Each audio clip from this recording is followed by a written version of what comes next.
అంతకంటే వేరే ఏమైనా ఉందా? సినిమా నటుడిగా తప్ప ఏమైనా అర్హత ఉందా? రైట్ అండి, ఆ సినిమా నటుడే లెట్ మీ లేదు రాజకీయంగా ఆయన నథింగ్ అయ్యి ఉండొచ్చు. లెట్ మీ ఆ సినిమా నటుడు వల్లే 2014లో మీరు 1.5 ఓట్ షేర్ మార్జిన్తో అధికారంలో రాలేకపోయారు. మీరు 5 ఏళ్ళు వెయిట్ చేయాల్సి వచ్చింది కాదా? మీరు అన్నారు కదా మేమైతే ఆ రోజు మేము కొన్ని చేయలేమని చెప్పాం కాబట్టి మేము అధికారంలోకి రాలేదు. జనసేన పార్టీ, చంద్రబాబు నాయుడు గారు, బీజేపీ 3 పార్టీలు కలిసి వచ్చాయి కాబట్టి మేము ఆ రోజు అధికారంలోకి రాలే. మాకు ఎటువంటి అభ్యంతరం లేదు. మమ్మల్ని ఏదో పవన్ కళ్యాణ్ కూడా కొట్టాడని మేమైతే అనుకోలే. ప్రజలు మమ్మల్ని ఆశీర్వదించలే. 2014 ఎలక్షన్లలో, 2019 ఎలక్షన్లో ప్రజలు ఆశీర్వదించారు. జగన్మోహన్ రెడ్డి గారిని దేవుడు ఆశీర్వదించాడు, ముఖ్యమంత్రి అయ్యాడు. ఈ రోజు 2019 ఎలక్షన్ల ముందర మేము ఏదైతే ప్రజలకు చెప్పామో అవన్నీ నెరవేర్చే ఓట్లు అడుగుతా ఉన్నాం. ఇప్పుడు పవన్ కళ్యాణ్ అయినా, చంద్రబాబు నాయుడు గారైనా గతంలో ఇచ్చిన హామీలను మీరు అంత అబద్ధం ఆడద్దు. మీరు లైవ్ లో అంత అబద్ధం ఆడద్దు. మీరు లైవ్ లో అంత పెద్ద అబద్ధం ఆడద్దు. సంపూర్ణ మద్య నిషేధం అయ్యిందా? సిపిఎస్ సంపూర్ణ మద్య నిషేధం మీ మేనిఫెస్టోలో లేదా? 2019 మేనిఫెస్టోలో చెప్పండి.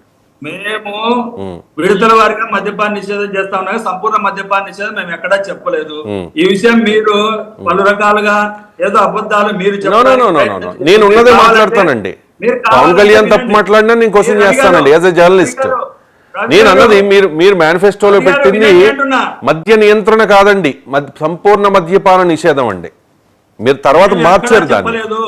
మీరు చెప్పలేదు. మీరు కావాలంటే చెక్ చేసుకోండి. నేను చెక్ చేసే చెప్తున్నా.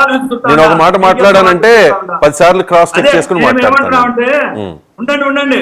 పవన్ కళ్యాణ్ గారు, చంద్రబాబు నాయుడు గారు ఏమంటున్నారంటే నాణ్యమైన మద్యం తక్కువ ధరలకు ఇస్తామంటున్నాడు. మేమేమంటున్నాం? మేము నాణ్యమైన విద్యా వైద్యం ప్రజలకు అందిస్తా ఉంటున్నాం.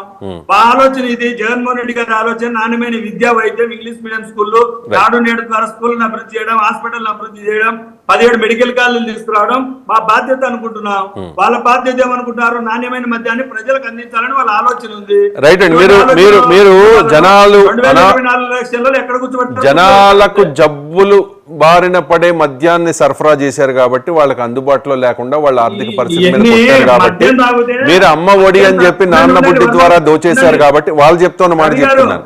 మేము నాణ్యమైన మద్యం అందిస్తాం. మద్యం తాగితే ఎవరికైనా ఆరోగ్యాలు బాగుండవు. మద్యం తాగమని చెప్పడం ఆరోగ్యం బాగుండే మద్యం. మీరు అది కామెంట్ చేసే ముందు మీరు ఒక హామీ ఇచ్చారు కదా. మద్యపానం కడప రౌడీలు అంటున్నారు. ఉండండి. కడప రౌడీలు అంటున్నారు. కడపలు రౌడీలు కాదయా. రాష్ట్రాన్ని అంతా కన్నబిడ్డలు వెళ్ళి చూస్తే మనస్తత్వం మా దగ్గర ఉంది. మా ఇంటికి వచ్చి అన్నం పెట్టి సాధారణంగా గౌరవించే కడప బిడ్డలంటే ప్రతి ఒక్కరికి ఆదరించే